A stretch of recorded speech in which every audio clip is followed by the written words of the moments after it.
Okay, so this is going to be fun. I figured out how to convert the .p files that you download for ZX81 code into WAV files. From WAV files, you can take those and play them back on your computer with your computer's output audio hooked into your ZX81's input audio. And that's how you can load tape files without having a tape. What happened was I figured it out, and then I went on a vacation for 2 weeks and promptly forgot everything that I knew. So I'm going back to some notes, I'm going forward and so forth. Let's see if we can figure this out. See if I can remember how to figure this out and share it with you guys. So first off, we got to go to the website that is shown on the screen here. It is the ZX81 Tape Utilities site. There will be a link to this in the description down below as always. It is zx81stuff.org.uk, and you get this beautiful representation of what the data looks like inside of a tape. I'm going to scroll down here a bit, and where did it go? The ZX81 tape archiver, the ZX81 tape converter is packaged as a jar file. Click here for the jar file. So let's click for the jar. Click for the jar. And that was a very quick download. So let's see where it put it. Put it into my downloads folder. Awesome. Let's go over to our terminal. And what we're supposed to do in our terminal is run our Java command. And this is a brand new machine, so we can get everything set up properly together. And I'm sure that Java is not on here. Let's prove that. Java-jar tapeutils. Oh.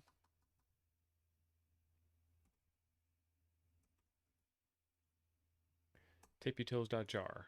Command 9 found Java. Let's go find Java. All right, so on Ubuntu, which is what this is, sudo apt install. I have a wireless keyboard, and I think that my recording setup is interfering with it. Default. All right, it's going to install a whole bunch of stuff. I'll take it. Okay, so next up we need to get a tape file, a .p file is what they're called in ZX81 land, onto this machine to do our conversion from .p to .wav. I'm going to copy this from another machine. How you get yours is up to you. I'll leave that as an exercise for the viewer, which is you. Java-jar. It doesn't like typing jar. Java's fine. Jar not so much. Downloads. tapeutils.jar, which gives us a lovely graphical user interface. File, open, 3dmonstermaze.p. All right, audio format, PCM unsigned, yada, yada, yada. Show position, ZX81. Great. So it opened up just fine. File, save as .wav. Let's go to home, and let's call it 3dmonstermaze.wav. Save. File, quit. Yes, I'm sure I want to quit. All right, let's take a look at those files.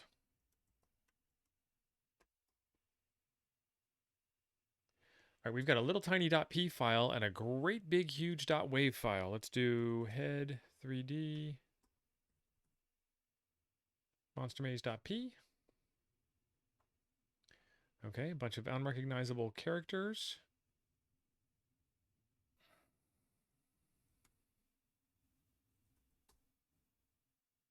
All right, there we go. So we take a look at the first line of the WAV file, and it starts off with RIFF4IQ at WAV-FMT. So that's actually the way that WAV files should look in the beginning. I've kind of seen a WAV file once or twice before in my life, so I'm familiar with the way it looks. Let's quit out of there without saving. And now we are ready to get over to the workbench and plug this thing in and test it out. Okay, this is where it gets really interesting.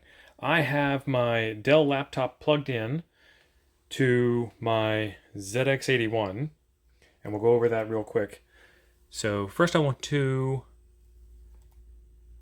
open up the file that we converted, the 3dmonstermaze.wav file. And what's going to happen is it's going to automatically start playing, and we don't want that. So let's pause the playback, go all the way back to the beginning of the file, and then we'll come over here and we'll go over all of the cabling. I have a 3.5 millimeter to RCA adapter. So this is going to be a stereo adapter to stereo cables. I have the right and left side plugged in. Don't worry about that. Follow this big mess of wires around here, and it plugs into the ear jack on the side of the ZX81. And in order to do that, I need to have yet another adapter. So that is a mono adapter. So we'll plug that back into the ear hole. And then this green cable here is another RCA cable that runs up to the back of my screen so we can see what we're doing. So let me plug in the power cable into the 9-volt DC hole. And all these holes are the same. You've probably heard this a million times, but it bears repeating. Don't plug this into the wrong hole. All right, and we are still working. Let's get this set up in such a way that you guys can see it lovely. Okay, and on the keyboard, you remember from the last video that this keyboard is a whole lot of fun. You press the J key, which is the symbol for load, and that loads up, and then you do quote, quote, I want to load an unknown file. And when I press new line, it will start, and that's what that's supposed to look like. So I come over to my machine, and I hit play, and that should go blank here soon. Unless I missed the play button. I missed the play button. There we go. All right, so that went blank because the ZX81 is processing so hard, it's using so much power that it cuts out the display signal in order to do so much processing. This file is, let's take a look at the laptop again. This file is 3 minutes and change long. So we'll be back in about 3.5 minutes. Okay, 5 seconds to go. 4, 3, 2, 1. Did it do it?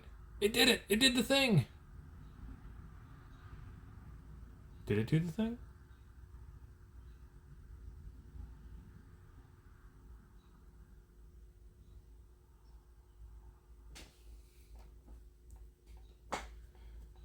It didn't do the thing. Let's start over again. Okay, 5, 4, 3, 2, 1. Did it do the thing? Oh, anyone there? It did the thing. Well, press something then. Okay, I pressed something then. Roll up, roll up. See the amazing Tyrannosaurus Rex, king of the dinosaurs in his lair. Perfectly preserved in silicon since prehistoric times. He is brought to you for your entertainment and exhilaration. If you dare to enter his lair, you do so at your own risk. The management accept no responsibility for the health and safety of the adventurer who enters his realm. The management advise that this is not a game for those of a nervous disposition. If you are in any doubt, then press stop. If instructions are needed to proceed, then press list. Otherwise, press continue. Well, we're going to need to press list. So I press list. The only controls you require are 5, turn left, 7, move forward, 8, move right. So you can only move forward. You can never back up. Further information is provided during the encounter. For each move, scoring is as follows. 5 points while he is tracking you. 200 points if you escape. Since Rex is always trying to move towards his prey, a skillful adventurer can control the monster's movements to improve his score. The escape route, which is at the end of a cul-de-sac, is visible up to 5 moves away. The game ends when he catches you. If you escape, a new maze is generated, and your previous score carried forward. I like how he takes his hat off and says, there you go. The mists of time will pass over you for about 30 seconds while transporting you to the lair of Tyrannosaurus Rex. Best of luck. I guess it's just going to start the game all by itself. 30 seconds.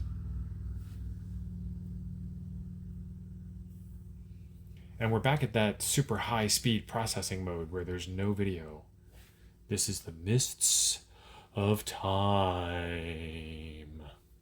We'll just speed right through this on your side. I'll just be bored on your behalf. Rex lies in wait. All right, so on the keyboard, you have arrow keys 5, 7, and 8. And so that's what I'm doing. He's hunting for you. Move forward.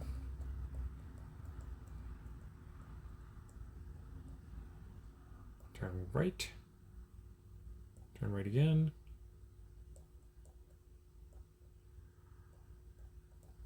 Footsteps approaching. Oh, he got me. You have been posthumously awarded 100 points and sentenced to roam the maze forever. If you wish to appeal, press stop, else press continue. I'm going to press continue, if I can find it. Hey, it's on the C key. Rex lies in wait.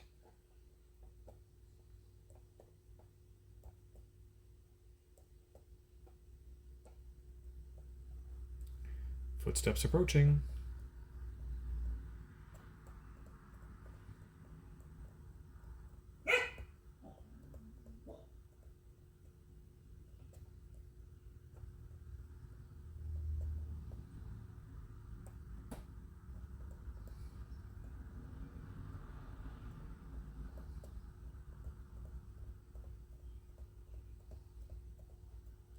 It's hard to really get a positive feel for these movements when the key presses are so mushy.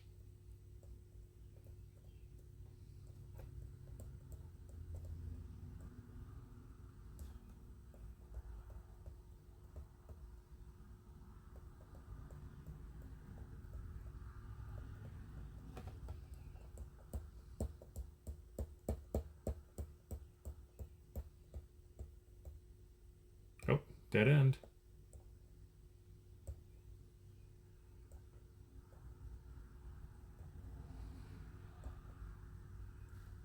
Rex has seen me. There he is.